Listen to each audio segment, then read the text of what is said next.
Petrol और diesel की कीमतें बुध के रोज रिकॉर्ड सतह पर मुस्तहकम रही। इससे कबल मंगल को तेल की मार्केटिंग करने वाली कंपनियों ने कीमतों में इजाफा किया था। मुल्क की मारूफ oil marketing company Indian Oil Corporation के मुताबिक दिल्ली में आज पेट्रोल की कीमत 98 रुपए की 80 पैसे और डीजल की कीमत 89 रुपए 18 पैसे फी लीटर पर बरकरार है। दिल्ली में पेट्रोल की कीमत में जून में 4 रुपए 58 पैसे और डीजल की कीमत में 4 रुपए 3 पैसे का इजाफा हुआ है। इससे कबल मई में भी पेट्रोल 3 रुपए 83 पैसे और डीजल 4 रुपए 42 पैसे महंगा हुआ था। आज मुल्क के दूसरे शहरों में इन दोनों ईंधनों की कीमतों में कोई तब्दीली नहीं की गई। मुंबई में पेट्रोल 104 रुपए 90 पैसे और डीजल की कीमत 96 रुपए 72 पैसे फी लीटर पर मुस्तहकम रही।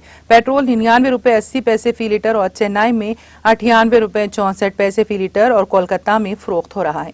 1 लीटर डीजल की कीमत चेन्नई में 93 रुपए 72 पैसे और कोलकाता में 92 रुपए 3 पैसे फी लीटर थी। पेट्रोल और डीजल की कीमतों का रोजाना जायजा लिया जाता है और इसी बिना पर रोजाना सुबह 6 बजे से नई कीमतों पर अमल दरामद होता है।